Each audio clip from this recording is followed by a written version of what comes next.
Ini ang tayo. God, ako lang niyo ang mga bata sa paghilong. Matagal ako kayo magagad na respeto sa tulong sa Ginoo. Katong ang mga bata na wala tayo, basta masiling kuranan, pwede mati sa tulong sa Ginoo para mapulong sa Ginoo hindi mamusik. Ini kung tatapon, matutas ang po mga leksyonan. Ito at tulong.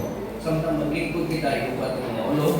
Our most precious and Heavenly Father, we thank you so much for the words that will be spoken by your servant. Sining ang lawag, Ginoo, yung bless. Ginoo sa matalusan, kanamo, ikan sa mga bata at sa mga dago. Kung sining ang lawag, Ginoo, among tuhutan, ay ikaw magkapaglingkod niya sa among mga pulo. Imong mga pulo, Ginoo, among magkapaglingkodan. Lord, i-bless kini ang imong ubos na alagad, wala siya mahimo, hangtod na ikaw ang magalihog pa niya. We need your anointing. I-anoint mo ang makasing-kasing unang-una. I-anoint mo yung Ginoo ang imong servant. In Jesus' name. Amen.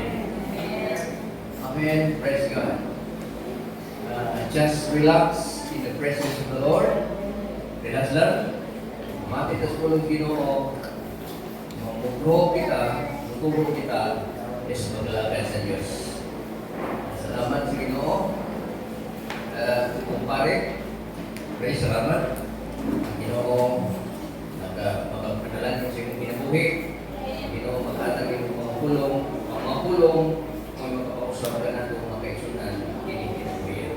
The Bible says, faith cometh by hearing, and hearing by the words of God. Hindi na lang mga kaisunan, malihog nito po mga bata, manang mga kape, lingkod mo sa iyong kuranan, lingkod mo niya, mamati na sa tulong sa Ginoo.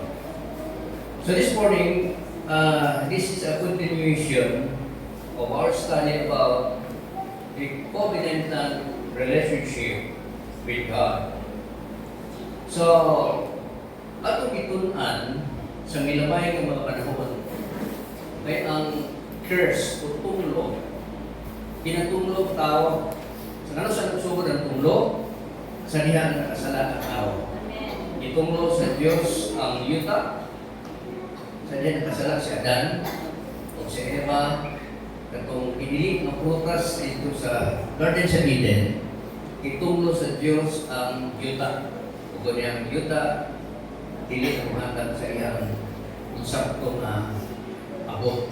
Kung niya, matag sa Diyos, ikaw Adan, ako kang tunglohon, dili ko mabuhi hanggang nga dili ka magpasimot sa imong akta. So, kitang mga atay, kinahanglan magpasimot kita na mabuhi ang atong pamilya. Ikaw babae, ako kang silutan. Sa silot sa babae, na pagpanganak na sakit, silot na Ginoo. Kung niya, kung trabaho ka, yuta, trabaho ka, trabaho ka, kaya wala kayo abot makaisunan. So, hindi ko tawag makaisunan. Gusto sa Diyos nga ibalik niya ang mga panalangin dinhi ining kinabuhian. He wants to restore the blessings that was stolen by Satan long years ago. Now, hindi adlaw makaisunan. There's a power of seed. The power of seed in breaking the curse. Seed. Kung sabihin na siya na liso. Now, Proverbs chapter 17 verse 8. A present is a precious stone in the eyes of its possessor. Wherever he turns, he prospers. And ni siya sa qualification na ni siya niya. Ang gasa daw usa ka hamili nga bato. Diha sa mga mata kaniya nga nagabato niini. Bisan diin kini muliso, kini mauswago. Sa English na siya, wherever he turns, he prospers. Na mga kaigsunan, gusto sa Dios nga iyang ibalik niya ang mga blessings dinhi sa atong kinabuhi. Hello, kumatay mo kaigsunan. Okay. Your gift. Kasa. Your gift, your present. Gift nga po na siya. Your present, your money is seed. I repeat, your gift, your present, your money is seed. Seed is not only money. There are other things in seed. Example, si Mary Magdalene, si Maria Magdalena, iyang gibuak ang iyang perfume, the alabaster box. Yan gibuak ini, o iyang gibuko sa tiil sa atong Ginoo, mga kaigsuonan. Ang Ginoo pila itong presyo na atong perfume ni Maria Magdalena, kung sa katuloy niyang trabaho, kung siya makapalit, yan itong perfume. Kung inyo din mga kaigsuonan, Mary's seed was not perfume, but the seed is love. The seed of Mary Magdalene is not that perfume, but the seed is love in that seed. So it means, mga kaigsuonan, dili tanan kwarta seed, dili tanan present seed, dili tanan gift seed. Mga kaigsuonan, ang imong gugma is one of the seed na itong paghahimuon, mga kaigsuonan. Now, karon, there's a question, how does your offering, okay, you can offer your gift, you can offer your present, or you can offer your money. How does your offering speak beyond the grave? Bisag wala ka na, bisag ako wala ka ni, hindi kinibuhi your one offering speaks to the whole generation. Diba? Ikaw ka ng litan, ikaw ang iyong mamahan, dato kayo. Bisag mamatay na iyong mamahan, bisag mamatay na siya, nagpabilin ang iyang pagkadato. Because from first, second, third, to the fourth generation, when God blesses you, He will bless. Those blessings will be from first, second, third, to the fourth generation. Diba? Ang ibuhat sa imong mga amahan, pwede mo maani ka ron. Mga kung ingon ng wakwak ang imong lulo, may posibilidad na ang iyang mga wakwak. Diba? Kung kawatan na imong lulo, may posibilidad na iha sa iyong mga pagluloy ng kawatan. Kung i-bless sa Ginoo ang imong lulo, ang imong maglulo, may posibilidad ba kaigsuonan kining adlaw ikaw nakaani sa iyahang blessings, mga kaigsuonan. Now, we talk about seed. How does your seed, your offering or seed speaks beyond the grave? Number one. Nakani siya pero number one ang pagsulti mga kaigsuonan. Number one, it secures your future. When you give your seed, your money, you give everything, mga kaigsuonan, it secures your future. Hello? Kaya kung magpugas ka karon, mga kaigsuonan, mag-aari ka sa sunod.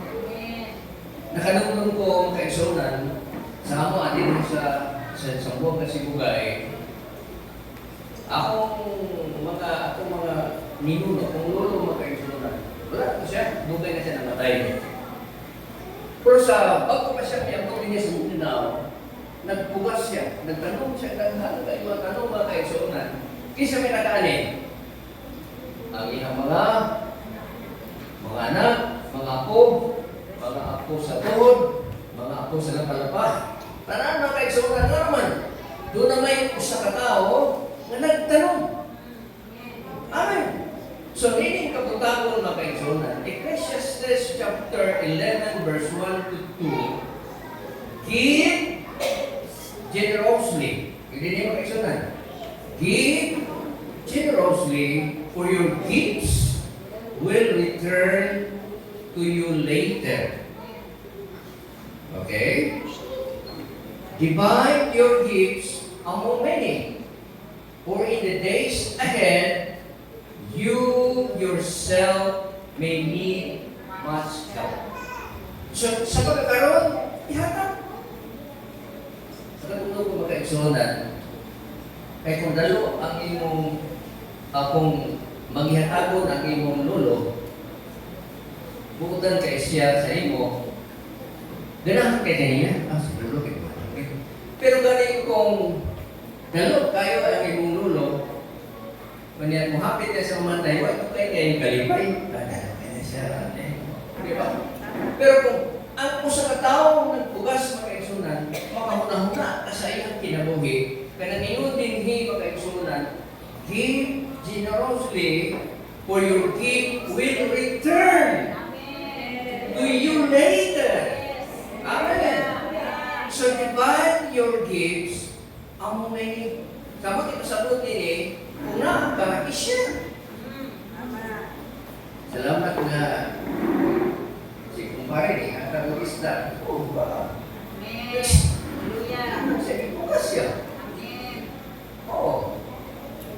Wala nga makaigsunan, kung naghatag ka para sa usa ka katuyuan, na katuyuan, doon na yung kay maani. Kay mabot po niya ng panahon na nakaigsunan, mabot ang panahon na kapiti ang iyong kinabuhi.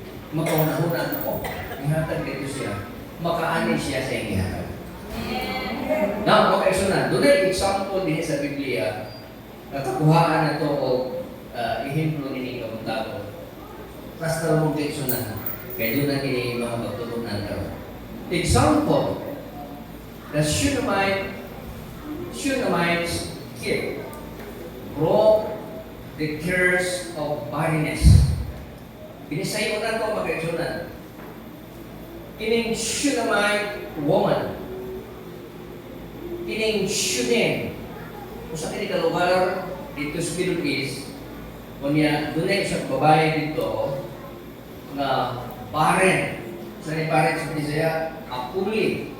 Kadili na siya manganak. Basahon na ito mga kaigsunan ang verse 8, chapter 4, 2 Kings. Okay ka po sa usa ka adlaw si Eliseo. Kining si Eliseo mga kaigsunan, Eliseo, prophet Elijah. Miagi ngadto sa Sunim. Diin may usa ka dakong babae. Sa English na siya makaigsunan, a wealthy woman. This woman is a very wealthy. Kung sa Bisaya pa, dato kayo ni pabayhana.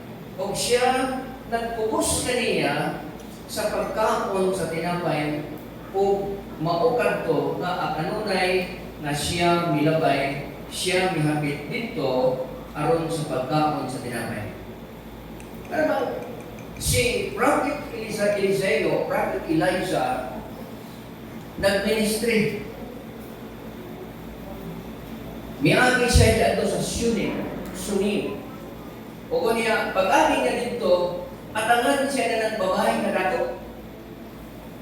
O, anak, alagad sa Diyos, pastor.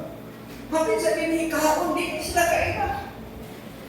Nakasunay ba mga anak, nabi sa gipo kailan? Kasi sa kasabi, kaon tayo. Nagkapi, inyong ko na, isnasa ta. Kining babayahan ng mga kaigsunan, maayo kaayong batasan. Salamat sa mga maayong batasan. Amen? Nalaginan ka sa Ginoo. Praise God. Hindi ka na Kristo sa mga batasan. Sa maayong batasan, padalanginan sa Ginoo. O siya migaon. Inikadto niya dito mga kaigsuonan, muagi na lang siya o mukhaon. Kay kining babayhana dato kaayo.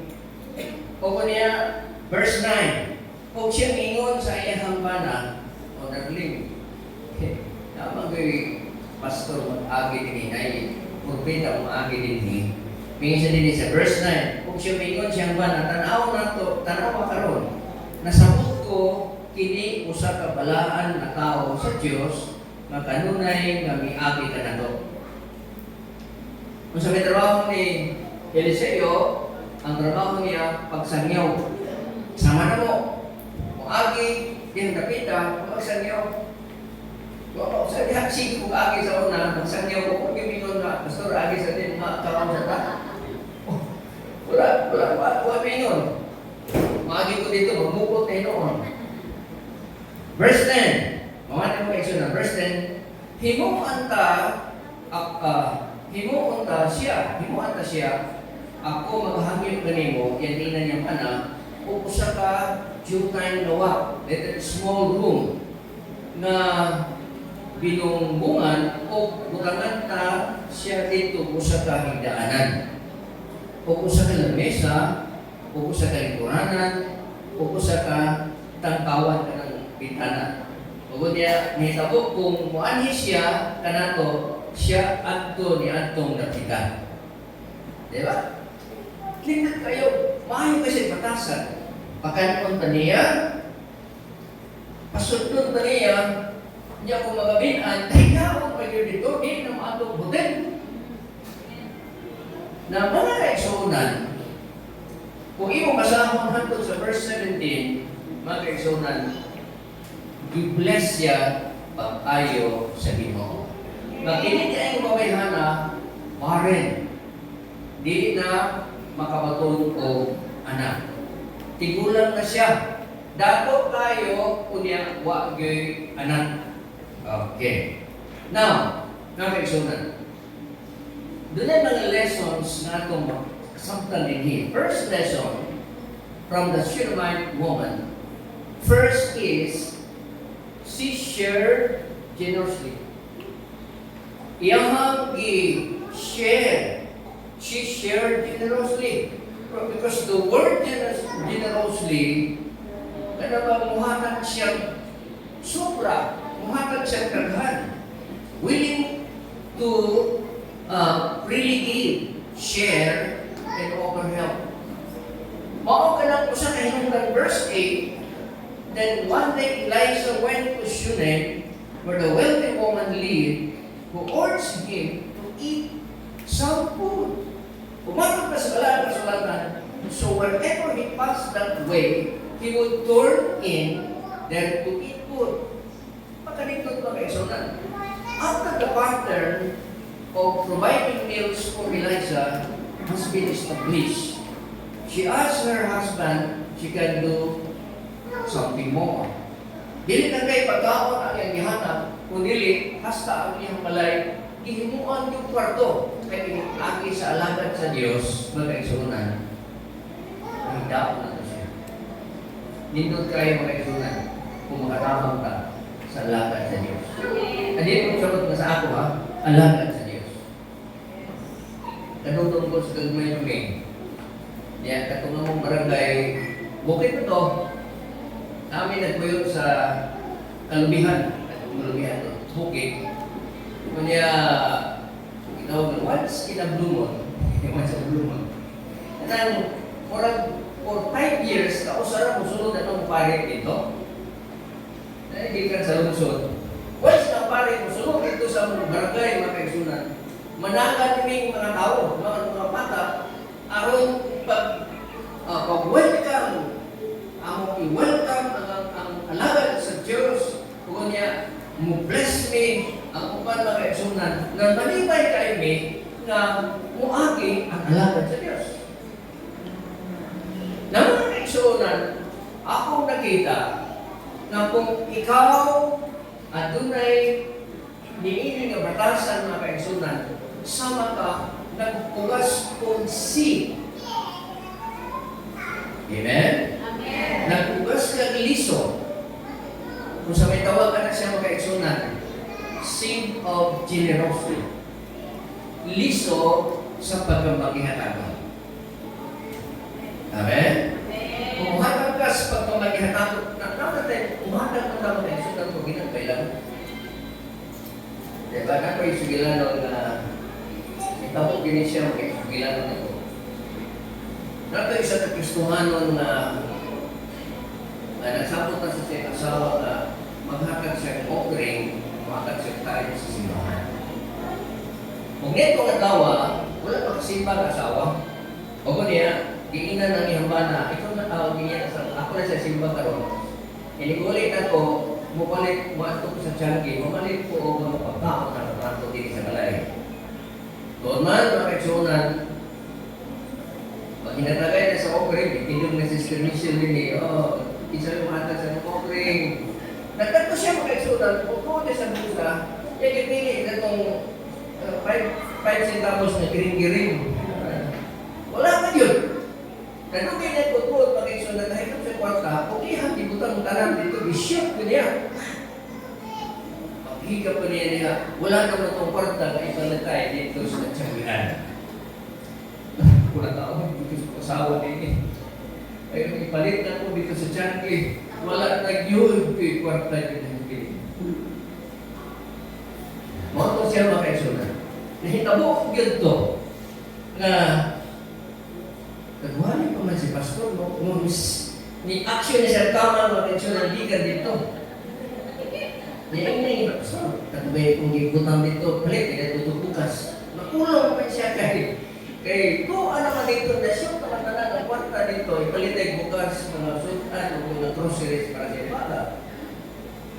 Wag na yun siya mag-eksulat na. Kulbahan na yun siya kaayon.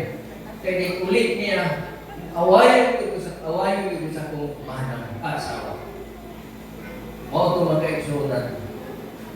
Nagsimba man siya, kung wala siya ikaripay. Na-shoot na tanan ang kwarta diha sa offering box.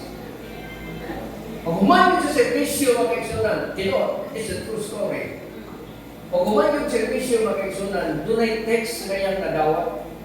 Text niya. Ang ako mismo sa Saudi. Brother, collect money, 50,000. Wow! Instantly mag-eksunan. Yan, ako na. Gituyo kayo sa Ginoo, kay daloon mo punto siya na tao. Nasipyat ang iyang kamot. Nasipyat ang iyang kamot, pagkuha ang mga kaisunan. Kahit mo. Pero, gitudluhan siya sa Ginoo. Mahal, masipyat siya. Anit mo, mga kaisunan, magawas siya sa simbahan.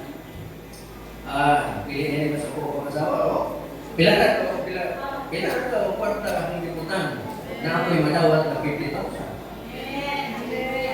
Amen. The blessings, the seed you sow, ang seed nga imong gipugas mga kaigsunan, kung diha as far as the Bible is concerned, pwede instantly, pwede sunod pa, pwede sa pinapagkatuwid. Pero sa nila po ni kawana, instantly mga kaigsunan gitubag sa Ginoo ng Panginoon. Amen. So, huwag na dito yun, pero hindi nga mga message mag-eksunan, it will break the curse. This is a serious study. Number 2, mag-eksunan. Number 2, narinig, she offered hospitality insistently and graciously. Kung pinasay ko niyo mga mag-eksunan, the woman offered hospitality. So, hospitality is Bisaya, hospital. Hospitality is friendly, generous, generous reception, entertainment, guests, visitors, or strangers. Ipot yung sagot sa hospitality, friendly ka sa mga tao, friendly ka sa imong guest, o friendly ka sa mga strangers. That is hospitality. And graciously, gitawag ka na siya pag-iksunan, mabination. Mabination kayo siya. Oo. Kining maong babae, mga kaigsunan na walay anak tigulang na, maayo kayo patasan. Ang iyang pagbugas, mga kaigsunan, ako taon niya, nakaani siya.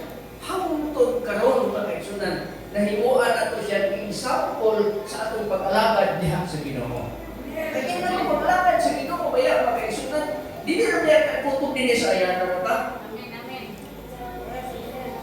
Amen. Ang atong pag-alagad sa Ginoo, hangtod din ito sa kagarian sa langit. Practice pa man siya, din practice ng kanta, practice ng hatag, practice ng dalang mga kaigsunan, kaya dito sa kagarian sa langit. Mauba na ito ang Ginoo, adlaw o gabi, kita nakasimba niya sa Diyos. So she offered hospitality. Sama kini sa kababae sa Acts chapter 16 verse 15, ang iyang pangalan mao si Lydia. Si Lydia nakabig si Ginoo. O kunya si Apostol Pablo iyahang gibautismohan si Lydia, Acts chapter 15 16 verse 15, kanamo nangamuyo siya nga nag-ingon kung mo'y inyong pamunahuna na ako tinuod magtotoo sa Ginoo na ari ka mo abot sa akong balay. Ari ka mo abot sa akong balay. So, i-offer niya ang balay para sa mga alagad sa Diyos. Tinuod na siya magkaigsunan sa bago pa kong nakabig sa Ginoo. Sa bago pang nakabig ang akong magpagkikanan. Tinuod na ang among balay at tuwanan po mga pastor.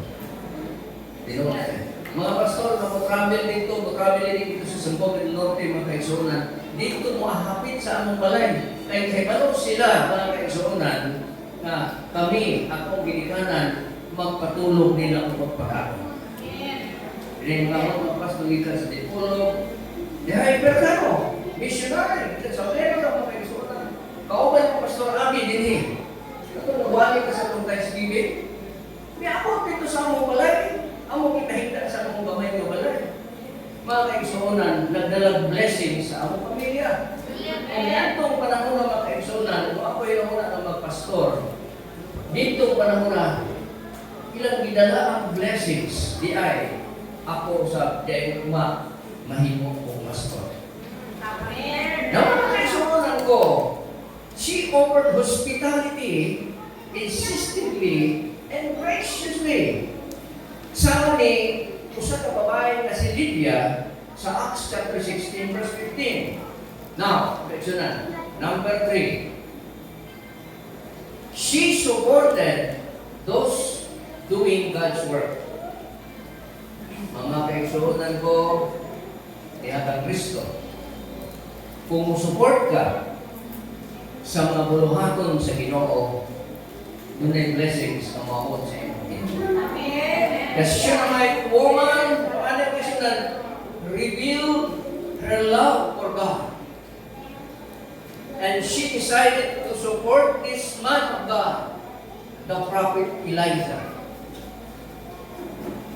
Imagine, dili sa kaila, bipuyok dito, ipakaw, ipatulog, pag yun, kaya ibaluan ka, alagad siya sa Diyos, o kunya matod pa sa malakas, so she supported those doing God's work. Bulahan ka makaigsunan nga, musuporta ka sa buluhaton sa Ginoo. Kami may ang pastor, mutana sila, pinagay kong sendo, pastor, wakay kong sendo. Wakay sendo. Ako sendo, 30 dias sa bulan. Bakit siya nabuhay pa ka? Tungod kay, ang atong, kaniadto pa, ang atong ginikanan, iyang ipasaka ang mga alagad sa Diyos. Iyang ipakabot ang mga alagad sa Diyos. Nagsuporta sila sa puluhan sa Ginoo. Hangtod nga, usa ako niya na makailan, hangtod karon. Gitabangan ko sa Ginoo sa akong mga paginahangan. Amen. Huwag pag-ibig sweldo mga reasonan. Kung ano makasimbahan ka, ano nakapukod ang balay Doon ay mga tao nga unexpectedly muhatag ra para sa buluhaton sa Ginoo.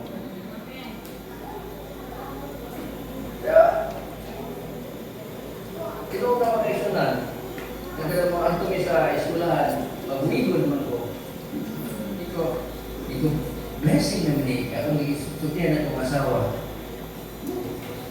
Tinuot mo ka niya, baby. Oo. Sa una, bisikleta rin ko sa una. Nagpastor ko dito sa mga datong simbahan sa Sulit. Palit kong bisikleta.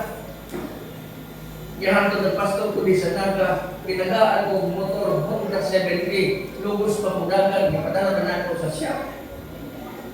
Ipaayon na ko, makadagan man ko mga napulog na ng pamamatay. Ibalik na sa Surigao, ako nihatan sa akong membro, mo na ako. Dadaan sa shop, mo na, ganito na mudagan. Mga kaigsuunan, ang Ginoo mga kaigsuunan, buutan kayo siya. Kaya kung sa ipugas nimo, kung sa ihatag nimo, muabot na sa imong mga anak. Muabot na sa imong next generation. Muabot na siya mga kaigsuunan from first, second, third, and fourth generation. Mga kaigsuunan. Pero kung di ka maayo mga kaigsuunan, kung nautan ang imong ginikanan niya itong panahon na, kung wak siya malalakad sa Ginoo, hangtod ka nung nautan gahapon ang imong generation. Salamat sa Ginoo, magiluwas ta sa Ginoo mga kaigsuunan. Kung karon, nagsuporta na ta sa buluhaton sa Ginoo. Amen! Second to the last, this woman, she seek to serve even in suffering. So, sa Bisaya pag-isunod. Nangita siya paagi na iyang alagaran ang Ginoo bisan na as kalisod na. Lisod na rin mamahana. Financially, wala siya lisod. She was a very wealthy woman. Kwarta na, negosyo na, natanan maka-isunod. Kung basahan ninyo na the whole context, doon na siya problema sa iyang kinabuhi maka-isunod. Right? Natanan, doon na magkita problema maka-isunod. Kung sa may problema na ni mamihana, what you take anak? Apuli siya. Sa apuli, barren. Dili siya maganak. Apuli siya, dili siya makabuton o ganak.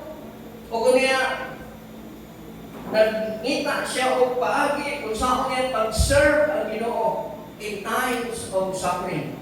Sa pagkawalay anak, pag-iusunan, mamatay sila na wealthy. This family, mamatay sila na naghahan sa kwarta, walay makasunod sa iyang bahagi. O kung niya, matod pas balang sulatan, when Elijah the prophet wanted to return a favor, kumati ang isunan, muhatag siyang pabor ni pamilyahan.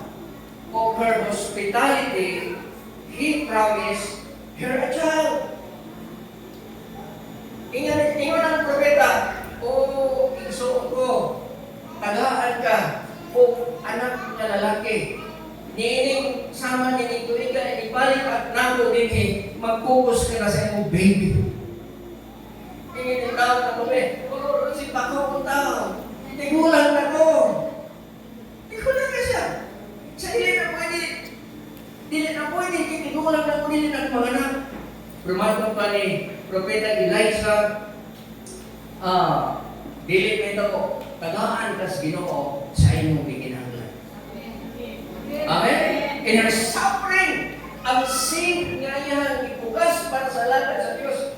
May pagkahapon siya, ipatulog pa siya pagkaigsunan, itagaan niya ang pabor ang alagad sa Diyos, o mingon ang alagad sa Diyos sa kampo, natagaan ka ganan. Tapusan pagkaigsunan, okay ba? We come to understand that she had been childless and still long for motherhood. Karang tatak mga wala pa sila anak, di ba? Maguna-una na sila na. Malit na sila lampig, sa mapagod, kahit nag-biberon, kinanahan na niya anak. Di ba? Malit na ng mga yung sariha, mga while bearing the pain of her infertility. Gibati niya kabuon, mga kaigsunan. Kung din siya katapusan, mga kaigsunan. The last, the woman cultivate gratitude for God first and foremost. Ihatag niya, i-cultivate niya ang word gratitude. Gratitude is not thanksgiving. Gratitude is an internal state of appreciation.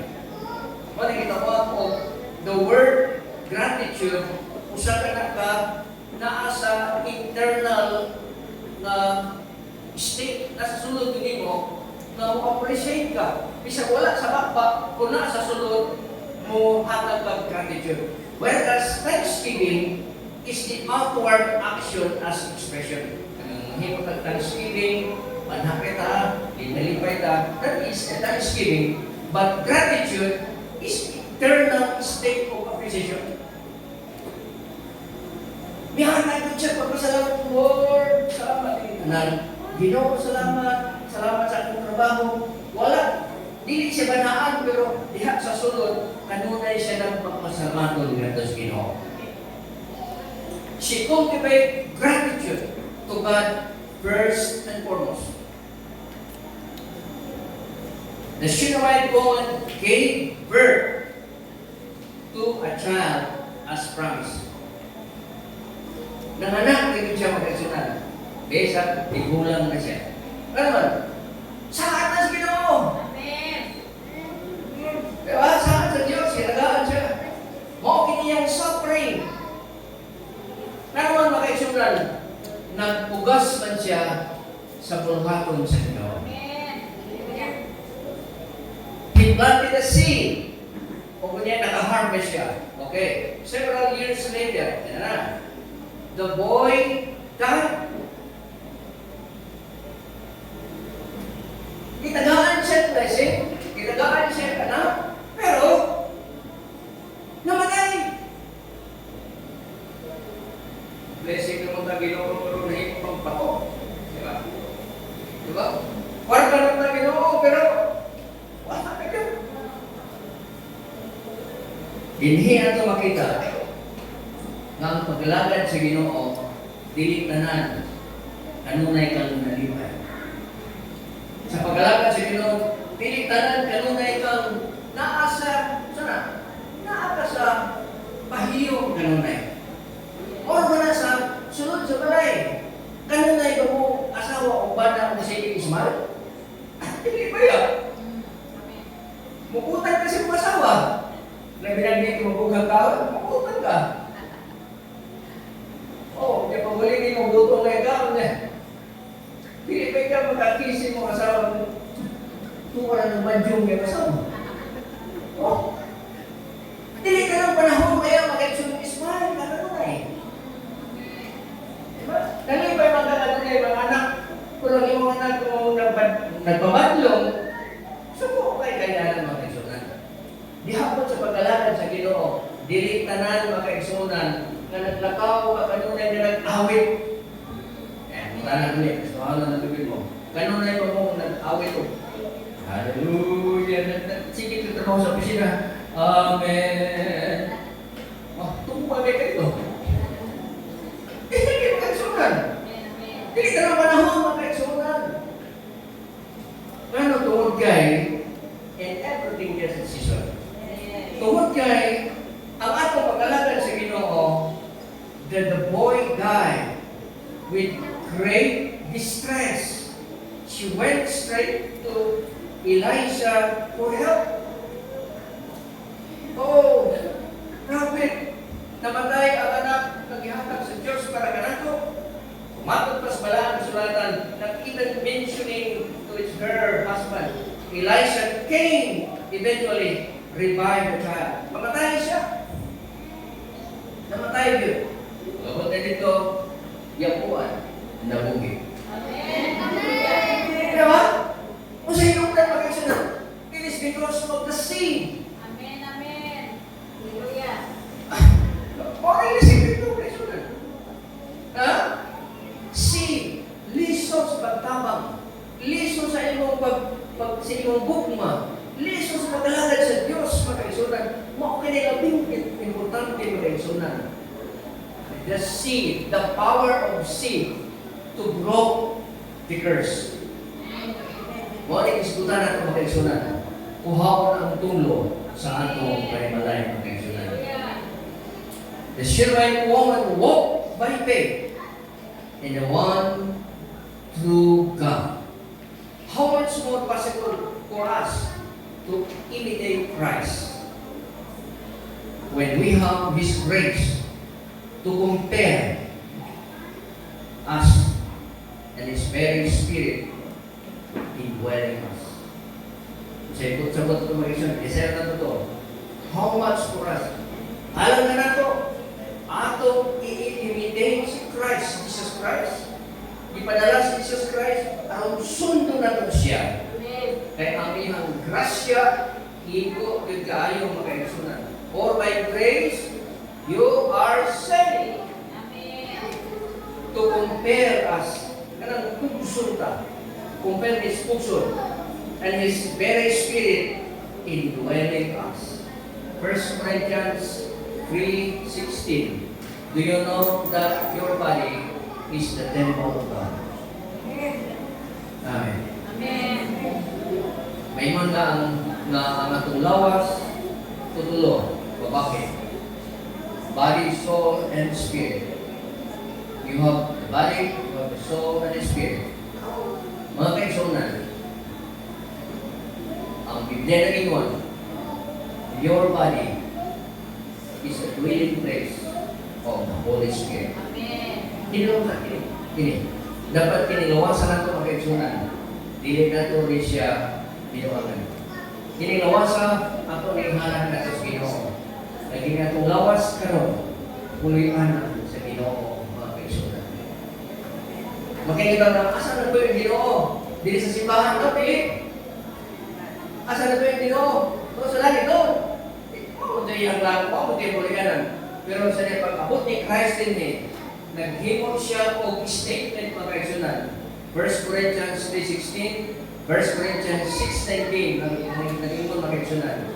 Do you know that your body is the temple of the Holy Spirit? This body, pinilawas mga kaigsunan. Pulianan kini sa Ginoo. Usa ang Diyos mga panalangin. Kini ko na ang Ginoo mag-bless ka na. Plapakan na ang pulong sa Ginoo.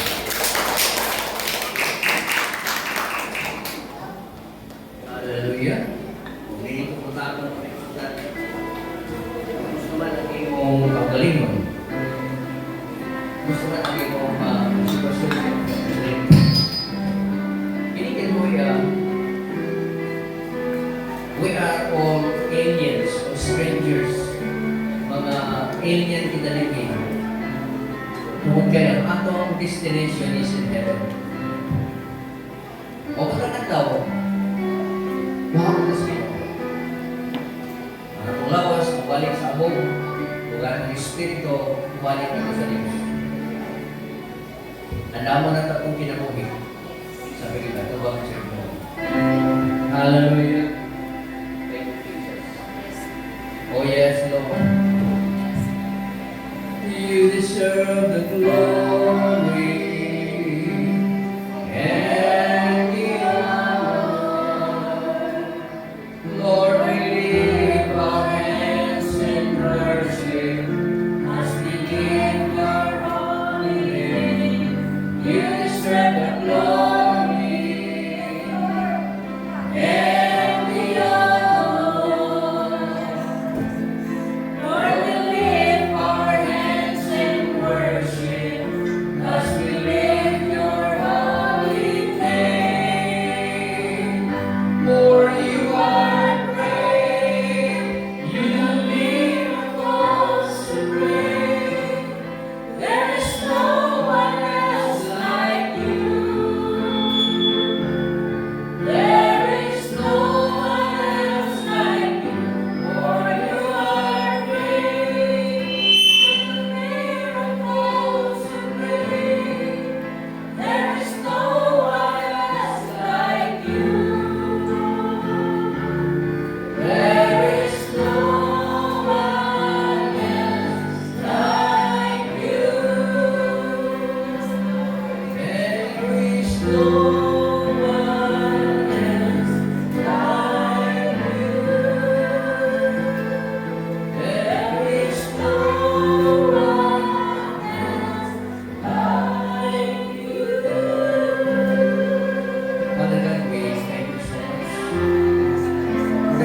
Because in the kingdom of God, the principle of the kingdom of God is sowing and reaping. Yes, amen. If we sow, we will reap.